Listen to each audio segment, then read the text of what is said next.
자, 페이지 220페이지요. 나머지 두 개 먼저 해버립시다. 자, 동적 평형. 정말 생뚱맞습니다. 얘는 아무것도 없어. 동적 평형이 뭐냐? 얘랑 연결되는 단원이 단 하나도 없어요. 이거 원래 화학2거든요. 화학2의 동적 평형을 배우면 화학 평형, 산염기의 평형, 평형을 되게 많이 배웁니다. 그런데 얘만 떨렁 내려왔어요. 나머지는 되게 어려워요. 떨렁 내려왔는데 이 새끼를 어디다 넣어야 돼 도대체? 그러다가 아무데나 그냥 끼껴 넣는 거예요. 여기에요. 그래서 4단원의 내용이랑 연결이 되지 않아요. 됐니? 그냥 생뚱맞게 요 녀석만 딸랑 있으니까 요 녀석 잘해봅시다. 잘 봐. 동적 평형은 뭐냐면 움직임이 평형 상태에 도달했어요 라는 뜻이거든요. 무슨 뜻이야? 더 이상 안 움직여요 이런 뜻이에요. 예를 들면 여기다가 물을 떠놓으면 물이 수증기가 되겠지, 그지? 그지? 계속 놔두면 어떻게 돼? 수증기가 막 날아가겠지, 그지? 그럼 물은 점점 나가지겠지, 그지? 그러다 결국에 다 말라버리면 물은 없어지겠죠? 여기까지 됐어요? 됐어? 만약에 여기다가 뚜껑을 씌워놓으면 어떻게 될까요? 그래서 물을 떠놓고 여기다가 뚜껑을 이렇게 씌워서 밀폐를 해놓는 거야. 됐니? 그러면 역시 물이니까 수증기가 생겨서 증발을 하겠죠, 그죠? 그런데 얘랑 차이점이 뭐야? 여기는 수증기가 다 날아가서 없어지지. 근데 이쪽을 보세요. 이쪽은 수증기가 여기 쌓이겠지, 그지? 못 날아가니까. 그래서 요 안에 수증기가 가득 차면 더 이상 수증기가 안 가요. 됐어요? 그래서 이렇게 밀폐로 씌워놓으면 여기 수증기가 가득 차는 순간에 물의 높이가 낮아지다가 더 이상 안 낮아지고 멈추는 거예요. 됐니? 왜? 여기 수증기가 가득 찼으니까. 이해할 수 있겠어요? 그럼 얘를 이렇게 지켜보고 있으면 수증기의 개수는 셀 수 없죠? 우리 눈에 보이는 건 뭐야? 물의 높이가 낮아졌다가 더 이상 안 낮아지는 건 보이겠죠? 됐나요? 그 상태, 움직임이 없는 상태, 그걸 동적 평형이라고 해요. 됐나요? 낮아지다가 더 이상 움직이지 않는 상태. 그럼 실제로 물이 수증기가 되는 게 아예 멈춘 것이냐? 그렇진 않아요. 자연계에 잘 들어, 생물, 지구가, 물리 다 똑같아요. 자연계에 정지 상태는 없어요. 다시, 자연계에 정지하고 있는 상태는 없어요. 자, 그럼 물이 수증기가 돼서 가득 차면 물이 수증기가 되는 증발은 멈추니? 아니요. 이게 이 문제의 핵심이에요. 안 멈춰. 그런데 수증기가 가득 차면 물의 높이가 변하지 않는다며 증발이 안 일어나는 거 아니야? 아니요. 수증기가 다시 물이 돼요. 됐니? 그래서 이걸 응축이라고 합니다. 됐어요? 그러니까 증발이 멈춘 거야? 아니요. 증발하는 것과 응축하는 게 속도가 똑같다면, 10마리 올라갔는데 10마리 내려온다면 여기에 있는 양은 변함이 없는 것처럼 보이겠죠.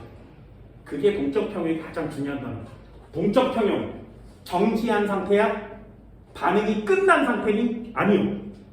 반응은 계속 일어나고 있는데 그 속도가 같은 거예요. 됐나요? 동적 평형은 정지한 것처럼 보이는 상태예요. 그게 여러분들이 해야 되는 첫 번째 동적 평형 상태입니다. 요거만 이해하시면 됩니다. 자, 그럼 여기다 정리 한번 해볼까요? 이게 다예요, 동적 평형.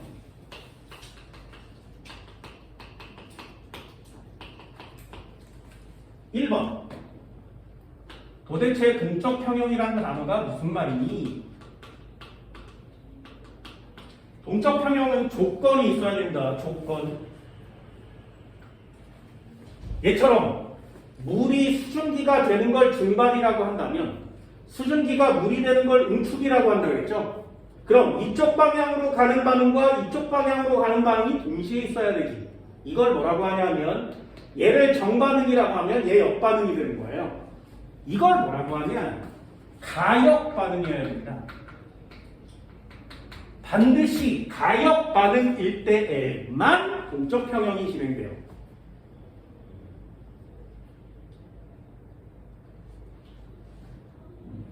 됐니?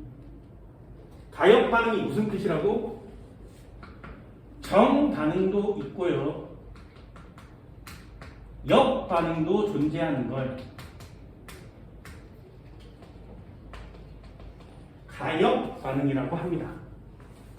예를 들어서 염산이랑 NaOH랑 섞으면 H2O랑 NaCl이 되죠. 됐죠? 이거 뭐라 그래? 중화 반응이라고 하지 않니? 됐어요? 자, 가역 반응은 무슨 뜻이야? 이게 반대로 가는 방향을 가역 반응이라고 그래요. 그럼 잘 보세요. 물이랑 소금을 섞으면 염산이랑 NaOH를 만들 수 있니? 아니요. 물에다가 소금을 섞으면 그냥 소금물이 되죠. 됐어요? 그래서 중화 반응은 가역 반응이 아니에요. 됐니? 가역 반응이 아니면 동적 평형 상태가 되지 않습니다. 동적 평형 상태는 반드시 원래대로 되돌릴 수 있는 역반응도 진행돼야 돼요. 그럼 니네 삼겹살을 구웠어. 먹기가 싫은 거야. 배가 불러. 그러면 그 녀석을 냉장고에 넣어두면 원래 살로 되돌아오니? 아, 이상하잖아! 그치? 바닷가에 갔어. 폭죽을 막 놀았어. 그랬더니 경찰관이 와서 너 터뜨리면 안 돼. 그래서 아, 죄송합니다. 그래서 이러고 있으면 다시 되돌아오는 거지. 다음에 할게요. 야, 이상하잖아! 뭔 말인지 알겠어?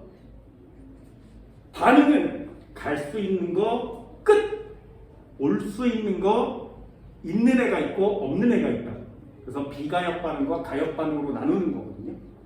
이해할 수 있겠어요? 동적 평형은 반드시 뭐여야 된다고? 가역 반응이어야 돼요. 두 번째, 정반응도 있고 역반응도 있는데 동적 평형 상태가 되려면 반드시 무슨 상태가 돼야 돼? 정지하면 안 돼요. 반응이 끝난 거 아니에요. 정지 상태 아닙니다. 반응이 끝난 것처럼 보이는 거고요. 정지한 것처럼 보이는 거예요. 되니? 그렇다면 이 밑에다 뭐라고 쓸 수 있어? 아, 정반응도 지금 일어나고 있고요. 역반응도 지금 일어나고 있는데 더 이상 증가하지 않는 걸 보면 이 녀석의 반응 속도와 이 녀석의 반응 속도가 같은 거죠. 이게 동적 평형 상태인 거예요.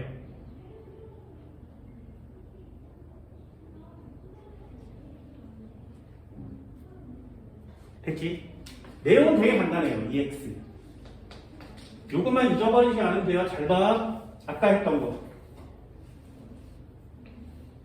물을 떠놓고 H2OL 그리고 여기다가 이렇게 판때기를 뒤집어 씌웠어. 밀폐. 됐죠? 그러면 여기 있는 물이 수증기로 바뀌지 않겠니? 그래서 여기 있는 애가 이렇게 올라갑니다. H2OG가 돼요. 이걸 뭐라고 한다고? 증발이라고 한다고. 그럼 언제까지 증발돼? 이 안이 가득 차요. 됐나요? 여기 안이 수증기로 가득 차요. 그러면 얘가 시간이 지나면 지날수록 첫 번째요. 수면의 높이는 점점 어떻게 되죠? 낮아지겠죠. 그지? 수면의 높이는 점점점 낮아지겠죠. 그죠? 그럼 두 번째 H2OL의 양은 어떻게 되겠니? 네, 점점 감소하는 거 맞지? 그지? 그죠? 그럼 다시요. H2OG는 어떻게 되겠니? 점점 증가하겠죠, 그죠? 여기까지 됐어요? 그러다가 오랜 시간이 지나면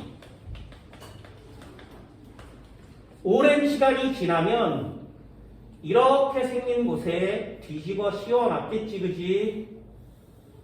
그럼 수면의 높이가 낮아졌다가 여기 H2OG가 늘어났다가 점점 낮아져서 수면은 없어지니? 아니요.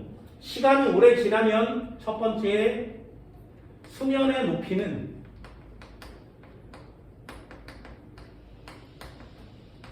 멈추죠. 이해됐어요?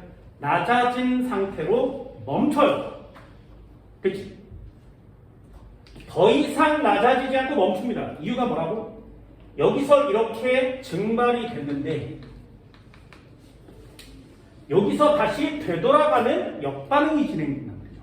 그게 응축이에요. 그럼 여기다가 쓸 수 있겠니? 수면의 높이가 일정하다는 얘기는 뭐야? 정지한 것처럼 보이겠죠, 그죠? H2OL은 더 이상 감소하지 않고 일정한 상태가 되고요. H2OG도 더 이상 증가하지 않고 일정한 상태가 되겠죠. 그러니 이 일정한 상태를 보면 마치 정지한 것처럼 보이겠죠. 됐어요? 이 상태를 뭐라고 한다고? 평형 상태라고 하는 겁니다. 정지한 것처럼 보이는 상태를 평형 상태라 그래요.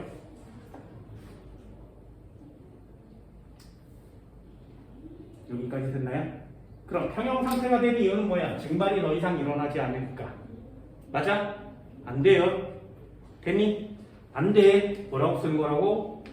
증발하는 속도와 응축하는 속도가 같아서 그래요.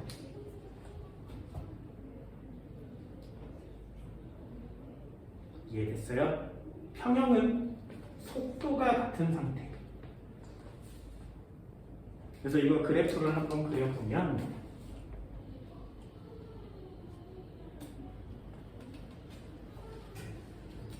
시간이 지나면 지날수록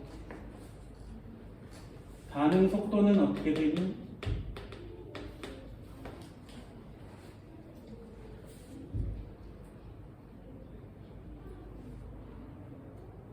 자, 이것도 상식 하나니까. 이런 상식을 하면 진도를 4빼기가 되게 어렵죠. 상식,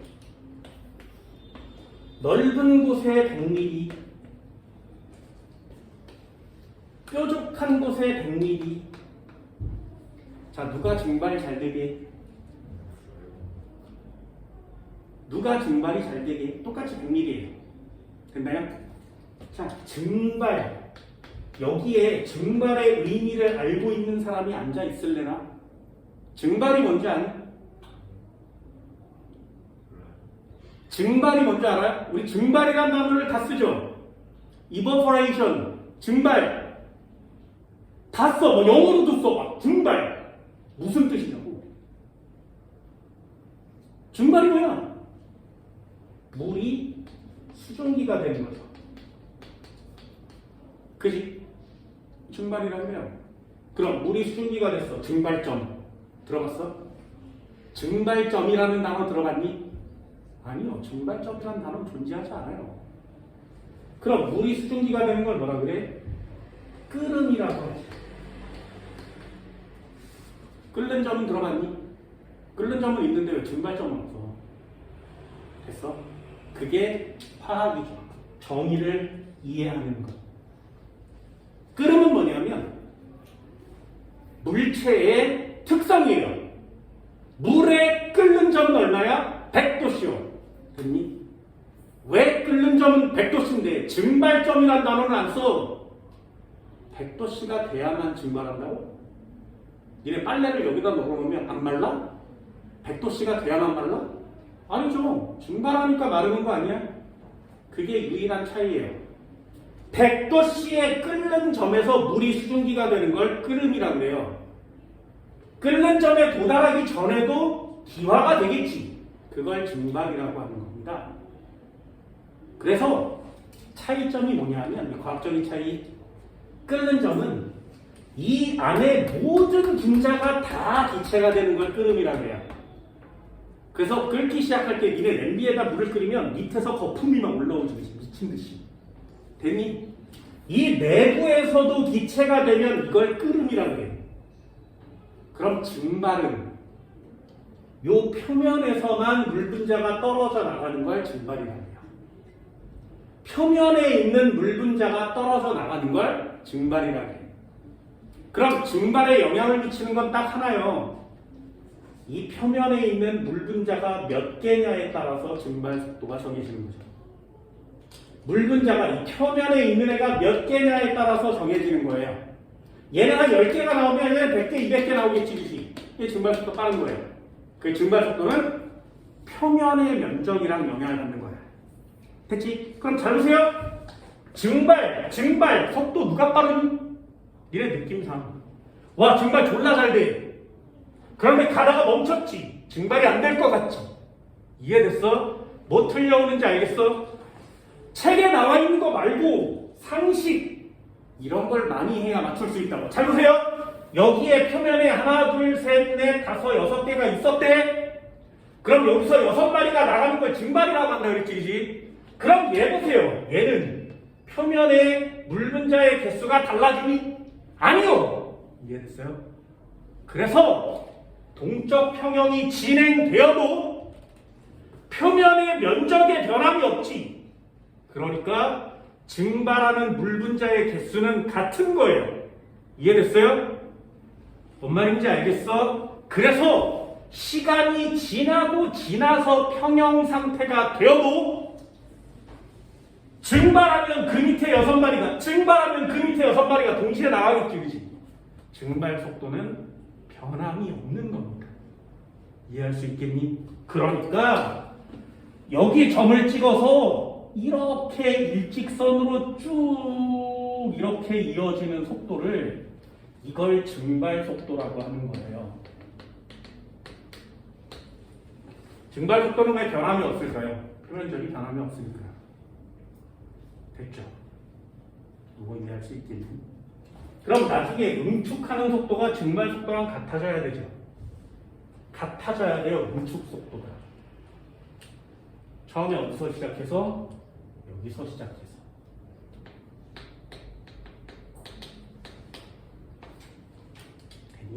이걸 응축 속도라고 합니다. 그럼 증발 속도와 응축 속도가 같아진 지점. 여기가 평형이죠.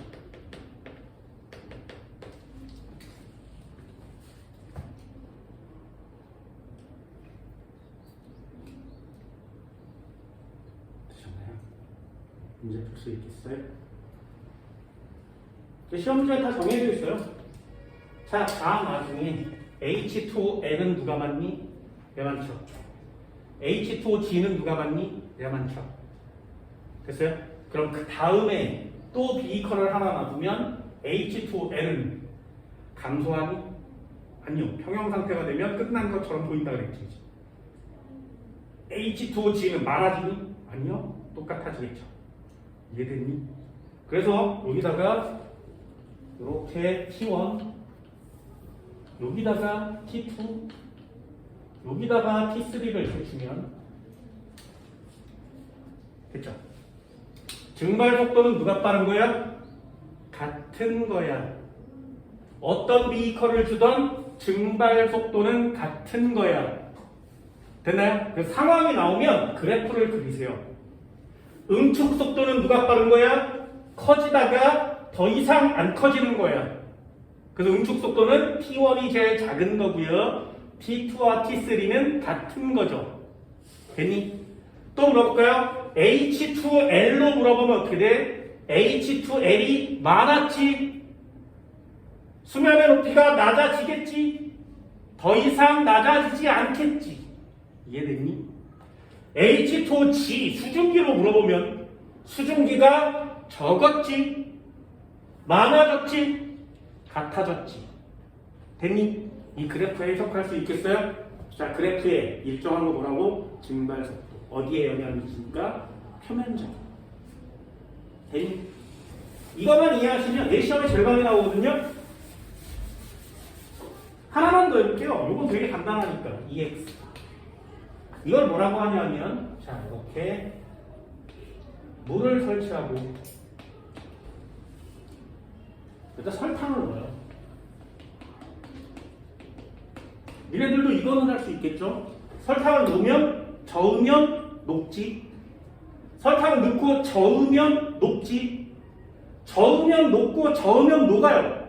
그런데 더 이상 녹지 않고 이렇게 남을 때도 있지, 그지? 얘는 아무리 저어도 안 녹아요. 언제 녹아? 가열을 하면 녹아요. 대신에 가열을 하지 않으면 더 이상 녹지 않는 순간이 온다고. 됐어? 그러면 설탕이 물에 용해되지 않나요? 더 이상? 됐어? 정지 상태는 없다. 더 이상 용해되지 않아요라는 말은 틀린다. 됐어요? 여기에 설탕이 이렇게 존재하면 설탕이 물에 녹는 걸 용해라 그래요. 그럼 용해만 계속되고 있니? 더 이상 용해되지 않는 것처럼 보이는 거죠. 그죠? 이렇게 정지된 것처럼 보일 때를 평형상태라고 하는 거예요. 그럼 얘는 용해되지 않니? 아니요. 멈춘 적은 없다 그랬어요. 용해되는 속도와 다시 설탕이 되는 섭출되는 속도가 같은 거예요.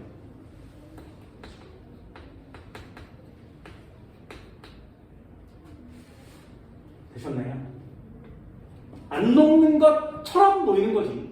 실제로 안 녹는 게 아니에요. 이것도 나중에 니네 실험 한번 해보세요. 되게 재밌는 실험이거든요. 니네 집에 하얀 설탕 있지? 검정색 설탕 있지? 검정 설탕은 없어요? 없나? 설탕은 원래 갈색이에요. 원래 갈색인데 됐니? 그래서 니네 호떡 먹으면 나오는 설탕 있죠? 그 설탕이에요. 그건 캐러멜을 넣은 거예요. 그래서 진한 색을 좀 더 까맣게. 그거보다 좀 흐리멍텅한 색깔이 갈색 설탕이거든요. 원래 설탕 그 색깔이에요. 그걸 하얗게 표백한 게 백설탕이야. 그럼 뭘 먹어야 건강한 거야? 갈색 설탕이야. 다른 첨가물이 없죠. 캐러멜 색소는 니네 짜장면에도 들어있으니까 먹을만해. 그런데 표백제는 먹으면 안 되잖아요. 그래서 백설탕이 위험한 거거든요. 됐어요? 여기 사실도 없는 것도 이제 아우 설탕 갈색이야. 나중에 한번 해봐. 여기다가 갈색 설탕을 녹여요. 그럼 더 이상 녹지 않을 때까지 녹이면 갈색 설탕이 좀 남겠지, 그치? 여기다가 백설탕을 넣어. 그럼 휘 저으면 백설탕은 절대 녹지 않겠죠. 이미 갈색 설탕이 다 녹은 포화 상태니까. 그 상태로 가만히 놔두면 흰색 설탕이 없어지고 갈색 설탕이 달라붙어요. 왜 색깔이 점점점 갈색이 됩니다. 흰 설탕이 나가면 갈색 설탕이 붙는 거예요. 그럼 또 갈색 설탕이 나가면 흰 설탕이 붙을 수도 있지. 그걸 계속 반복해요. 그럼 바깥엔 갈색이 많았고 안쪽에 흰색이 많았지. 서로 반복하다 보면 흰색이 나갈 확률이 높고 갈색이 들어올 확률이 높겠죠. 그 색깔이 조금씩 변하는 거예요. 목적 평형을 볼 수 있는 거죠. 이해됐어? 자연계는 멈추지 않아요. 됐니? 이게 평형 상태. 됐어요? 그럼 동적 평형 단어 뭐야 해야 된다고? 증발이 되면 응축이 돼야 되고요. 용해가 되면 섭출이 돼야 돼요. 한쪽 방향으로 반응이 진행되면 안 되고 양쪽 방향으로 진행돼야 되는 가역 반응일 때에만 동적 평형을 쓰는 거죠. 그리고 반응이 멈춘 상태도 아니고 정지한 상태도 아니에요. 항상 반응은 끊임없이 일어나고 있고 움직이고 있는 상태인데 그게 속도가 같으니 변함없는 것처럼 보이는 상태. 그걸 평형 상태라고 하는 겁니다. 나중에 얘들은 이 화학2에도 배우거든요. 화학2를 선택하는 사람은 나중에 생기면 여기다가 얘를 추가하면 화학2가 되는 거예요. 개념은 불변이죠. 그래서 여러분들 선행이잖아요. 와, 수증기가 많아지고 물이 감정. 정말 용에 너무 갈색 설탕 기색 이런 게 아니라 동적 평형은 멈춘 게 아니구나. 멈춰 있는 것처럼 보이는 건데 그렇게 되려면 속도가 같아야 되는구나. 그러려면 반드시 가역이어야 되는구나. 이런 느낌을 가지고 계속 과학 공부를 해주시면 돼요. 그런 것들을 남기는 게 선행의 목표거든요. 진짜 니네가 2학년이 돼서 진짜 교과목으로 배울 때 아무것도 몰라도 돼요. 그래프 하나만 그리면 시험 문제를 다 맞출 수 있거든요. 그게 여러분들 머릿속에 좀 오래도록 남았으면 좋겠다는 뜻이에요. 이해할 수 있겠지. 그래서 단편적으로 공부하지 마시고요. 선행은 쭉 배워서 얘가 이렇게 생겼었구나. 이렇게 생겼었구나. 이렇게 생겼었구나. 이런 걸 대충 배운 다음에 여기다가 정교함을 더하는 거죠. 그래서 아주 빠르게 무언가를 만들어낼 수 있다면 그게 눈에 보이는 화학의 상태가 되는 거예요. 됐네. 우리 얘를 보고 꽃길이요 이러지 않잖아요. 그치? 얘를 보고 꽃이에요 뭐 이럴 수는 있죠. 그렇다면 이게 화학이에요 라고 얘기해 줄 수 있는 거야. 그런 걸 해야 되잖아요. 선행했어. 근데 뭐 아무것도 기억이 안 나. 아무 쓸모가 없는 건 맞지. 그치? 그게 선행의 진짜 목표가 됐으면 좋겠습니다. 되셨나요? 책 한번 보세요. 동적 평형의 특징, 정의는 한번 외워줍니다. 가역 반응에서 정반응 속도와 역반응 속도가 같아져. 거의 다 밑줄이에요. 정반응 속도와 역반응 속도가 같아져. 밑줄. 실제로 정지한 게 아니라 변화가 일어나지 않는 것처럼 보이는 거예요. 실제로는 멈춘 적이 없습니다. 동적 평형의 특징, 밀폐된 용기에서 반응물 또는 생성물만 넣어도 평형에 도달합니다. 여기다 물만 넣어도 이 상태가 되고요. 여기다 수증기를 가득 채워도 똑같은 상태가 돼요. 그래서 누구로 실험하느냐에 따라서 똑같은 상태가 주어집니다. 동적 평형일 때 반응물과 생성물의 농도는 보세요. 변함이 없는 것처럼 보이지, 그지? 그렇다면 그 상태 그대로 유지하고 있는 것처럼 보이는 거란 말이죠. 농도도 변함이 없어요. 이게 특징이에요. 그럼 얘처럼 액체가 기체되니까 이거 이름을 상태가 변하는 평형이에요. 이렇게 이름만 붙이는 거고요. 상태가 변하는 평형이에요. 그래서 이걸 상평형이라고 해요. 얘는 물에 녹이고 안 녹이고죠. 그러니까 이것도 평형에 도달할 건데 얘는 용해 평형이야 라고 이름만 바꾸는 거예요. 되니? 그래서 상평형과 용해 평형 이런 단어의 포인트를 맞추는 게 아니라 평형 상태가 되면 정지한 것처럼 보이니 속도가 같아야 된다. 이렇게 쓰는 거예요. 됐죠? 이게 221페이지 나오는 내용입니다. 증발 속도와 음축 속도 같아요는 됐고요. 222페이지에 보면 화학 평형이라는 단어도 나와요. 얘는 화학 2에 나오니까 화학 1에서는 그닥 안 하셔도 됩니다. 이 녀석을 배우는 게 화학 2예요. 예를 들면 거기 보면 NO2가 있는데 이 녀석은 젓갈색이에요. 그냥 얘만 간단히 들어줄게요. 젓갈색이에요. 색깔이 있어. 그래서 얘를 이렇게 통에다 놓고 가만히 놔두면 이 젓갈색이 점점 사라져요. 어디 가는 거야? NO2가 적갈색이니까 그게 점점 사라진다는 얘기는 이 NO2의 개수가 줄어든다는 얘기지. 이해됐나요? 이 개수가 줄어드니까 색깔이 점점 없어지는 거 아니겠니? 그래서 과학자는 되게 신기한 거야. NO2를 분명히 담아놨는데 색깔 진하게 한참 놔뒀더니 색깔이 흐려서 통해낸 거죠.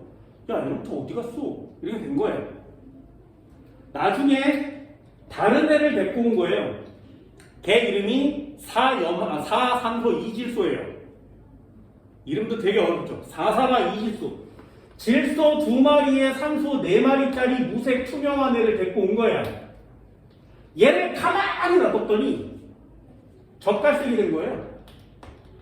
야, 이상하잖아. 이 새끼는 뭔데 얘를 넣어놨는데 분명히 젓갈색이겠어. 젓갈색은 누구냐? 얘죠. 그럼 얘를 보면 무색인 애는 점점 감소하고 갑자기 없던 NO2가 생겼다는 얘기지.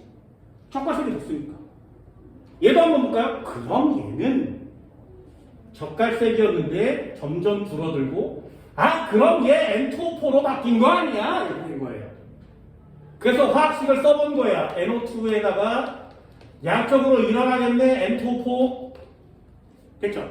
그랬더니 얘를 만들려면 곱하기 2배 해야 되는 거 맞지? 그래서 실험을 해봤더니 진짜 감소하는 양과 증가하는 양을 비교해 보니까 비율이 2대 1인 거예요. 됐나요? 얘가 2마리 감소할 때 얘가 1마리 생성되고요. 얘가 1마리 감소할 때 얘가 2마리 생성되는 게 농도로 계산이 된 거예요. 그래서 여기다가 이자를 쓰고 화학 반응식을 완성시키는 거예요. 이게 화학인 거죠. 기초화학은 이렇게 인간이 모르던 걸 알아가는 걸 화학이라고 하는 겁니다. 그러니 화학혁명 됐죠. 그럼 젓갈색은 점점 사라져서 완전 없어지니? 아니요. 없어지다가 일정. 그럼 얘는 무색인데 젓갈색이 점점 진해지니?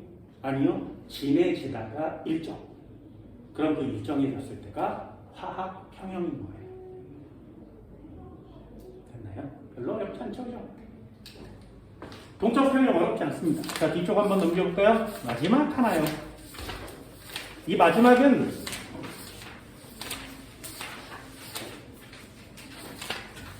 생물학 가서 많이 배우세요.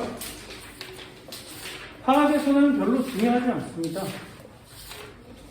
대신에 상식으로 하나만요.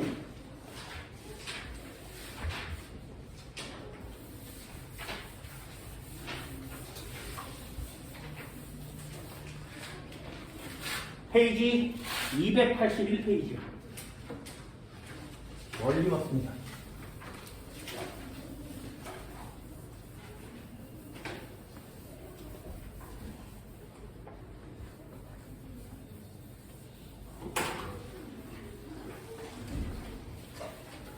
자, 여기가 4단원의 마지막 파트죠.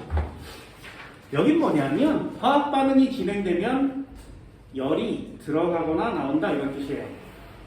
생물학에서 훨씬 많이 배웁니다. 생물학에서는 열이 바깥으로 나가면 발열 반응, 이화라고 하고요. 열이 안쪽으로 들어오면 흡열 반응, 동화라고 해요. 그래서 생물학에서 훨씬 더 많은 애들 배우거든요. 화학에서는 되게 간단하게. 이 녀석도 내려왔어요. 그럼 화학투에 가면 이거보다 조금 더 확장된 내용을 배우겠죠. 화학 반응에서는 전반적인 내용이니까 간단하게 체크해요.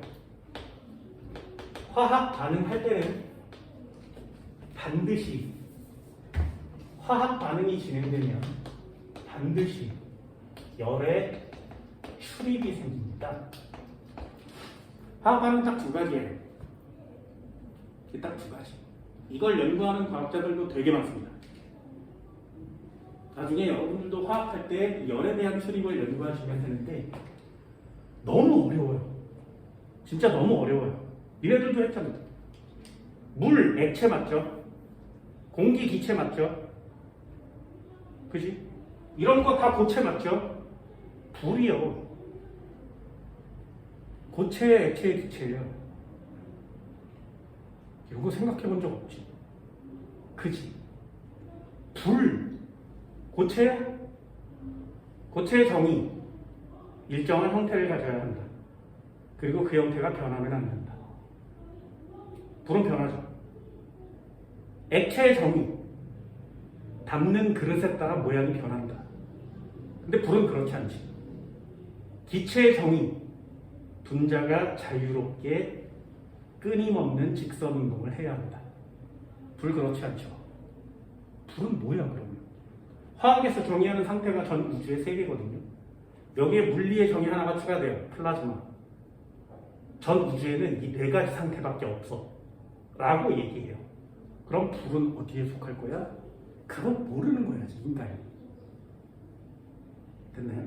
그 불이 왜 이런 모양을 갖고 있니?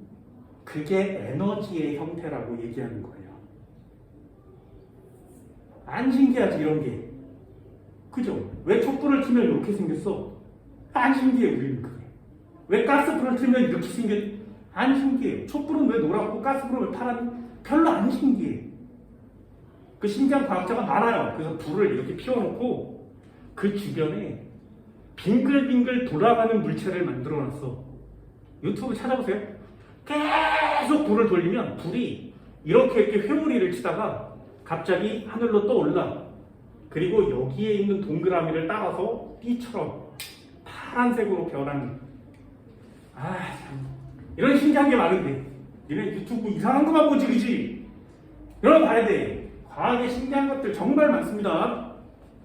열출이요. 정의를 내리기가 되게 어려워요. 그래서 여기 파트는 되게 그냥 단순하게 막연하게 돼요. 두 가지 예가 있어요. 첫 번째, 책에 발열 반응이 먼저 나오는데 난 흡열 반응을 먼저 씁니다.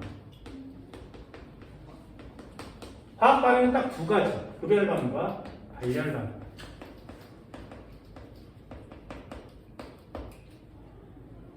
주인공을 쓰셔야 돼요. 흡열 반응은 뭐냐면 열을 흡수해 먹으면 흡열 반응이에요. 잘 봐. A라는 애와 B라는 애가 있었는데 얘가 합쳐지면서 C가 된 거야. 이게 반응이죠. 반응이거든요.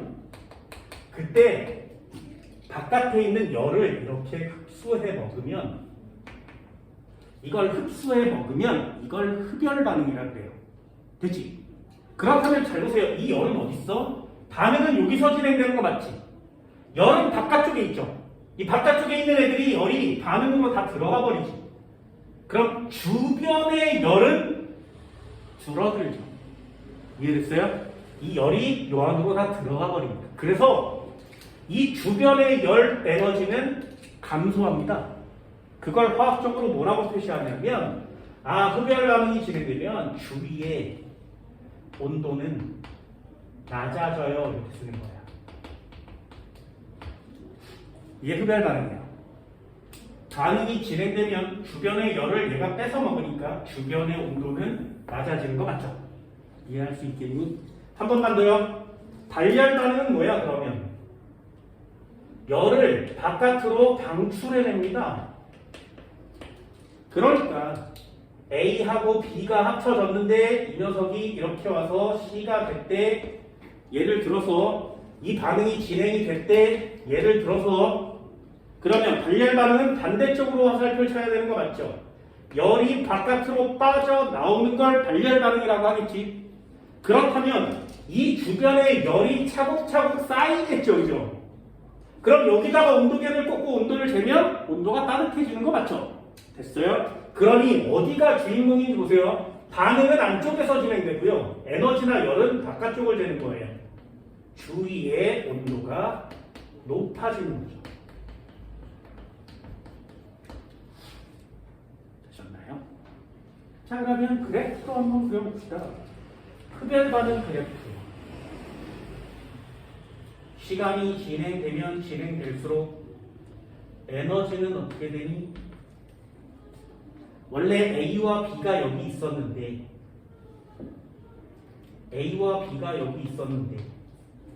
C가 되면서 에너지를 쳐먹었죠. 그치? 그래서 C가 에너지가 더 높은 상태가 됐죠. 기어 올라가야 돼요. 그러니까 이만큼 열을 흡수하는 거죠. 이걸 흡열 반응이라고 합니다. 그럼 발열 반응은 반대로 그리면 되겠네요. 그래서 쉬운 거예요. 시간이 지나면 지날수록 에너지의 양이 어떻게 되겠니? 원래 AB가 여기에 있었는데 열이 바깥으로 빠져나갔으니까 에너지의 형태로 빠져나갔으니까 우리 이거 방출한 거 맞추기죠. 그렇다면 가진 양은 줄어들겠죠. C가 되겠죠. 됐나요? 이거 한국말로 쓰시면 돼요. 잘 보세요. 한국말로 반응물의 에너지의 합보다 생성물의 에너지 합이 커요. 흡열이야 발열이야? 그것만 맞추면 돼. 잘 보세요. 반응물의 에너지의 총합보다 생성물의 에너지의 총합이 커요. 무슨 뜻? 흡열이구나. 됐니? 그럼 얘는 뭐라고 쓴 거야? 반응물의 에너지의 총합보다 생성물의 에너지의 총합이 작아요. 그럼 발열이구나. 한국말 쓸 수 있겠어요? 그래서 여기 있는 내용 중에 제일 중요한 건 그래프를 이해하는 거예요. 흡열, 발열, 그럼 주변의 온도는 얘가 먹었으니까 낮아지고 주변의 온도는 높아지는 거 맞죠? 끝이에요, 이게.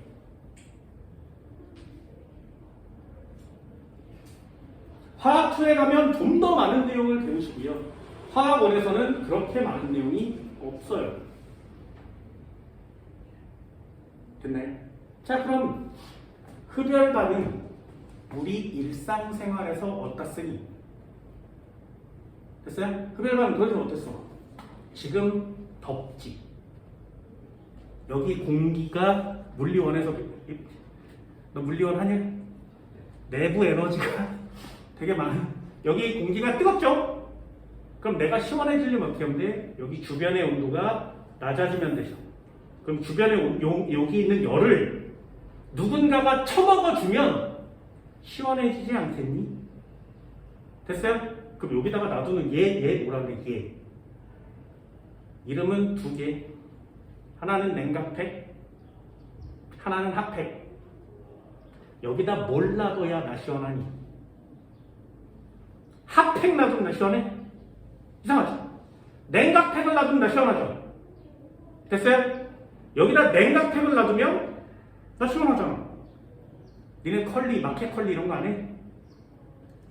음식 시키면 이렇게 오죠? 거기에 냉각팩이 들어있지. 왜? 음식 상하지 말라고.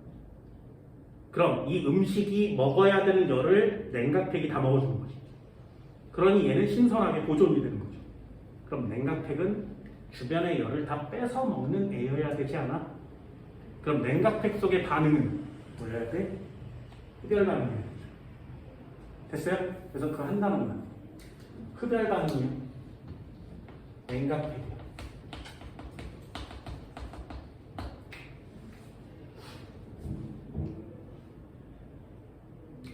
그럼 얘요. 주변의 온도를 높이려면 핫팩 써야 되지 않니? 핫팩을 막 흔들면 얘에서 나온 열이 나를 따뜻하게 해주지. 그럼 핫팩 속에 일어나는 화학 반응은 뭐 해야 돼? 발열 반응. 됐나요? 그것만 이해해 주시면 됩니다. 이 반응을 다 외울 거야? 아니요. 이런 느낌을 가지고 문제를 푸는 거예요. 됐나요? 발열 반응과 흡열 반응. 얘들은 나중에 외우시면 되는데 거기 발열 반응의 얘 먼저 한번 볼까요? 열 나오는데요. 연소 반응, 열 나오는 거 맞지, 그지? 졸라 뜨겁죠, 그죠? 산염기, 중화 반응, 기억나니? 중화 반응, 산과 염기가 반응해서 물과 염이 생겨요. 산의 양연과 염기의 음연이 만나면 물이 생겨요. 산의 음연과 염기의 양연이 만나면 염이 생겨요. 맨 마지막에 항상 언제나 중화열이 발생해요. 됐니? 발열 반응의 대명사죠. 중화 반응, 흡열 반응이 없습니다. 금속과 산의 반응, 금속과 산의 반응, 금속과 산의 반응, 금속과 산화 다 발열 반응이고요. 발열량이 얘에다가 하나만 써주시면 된다 그랬죠? 뭐? 핫팩.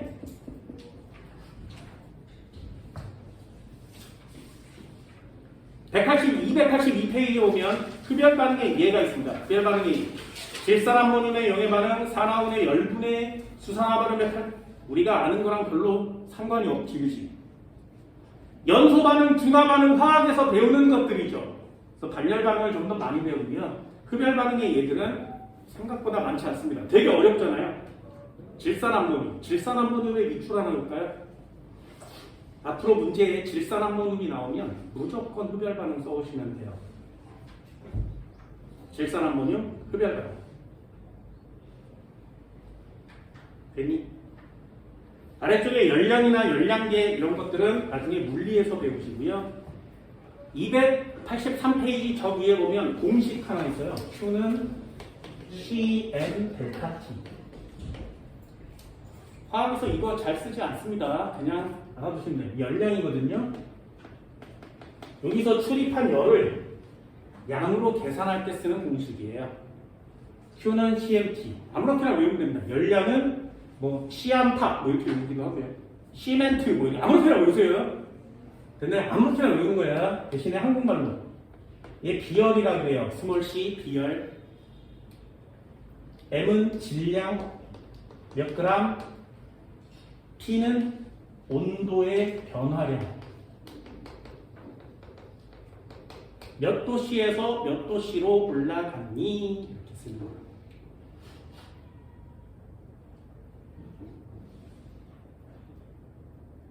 됐어요? 이거 쓸 수 있겠어요? 그래서 물에 이렇게 재는 거야. 그러니까 물을 넣고 100g을 그렇죠? 나중에 시간이 지나서 또 물을 100g을 온도 변화를 쟀는데 얘는 20도였고요. 얘는 18도가 됐대. 그렇죠? 그래서 그럼 얘 물의 비열은 1이에요. 그럼 이때 방출된 열량은 얼마니? 1 곱하기 원래 100g이었는데 온도는 2도씨 되죠. 얘는 한 200kcal 정도가 바깥으로 빠졌어요. 얘는 칼로리를 생략해요. 여기에 킬로그램으로 두면 킬로칼로리가 되고요.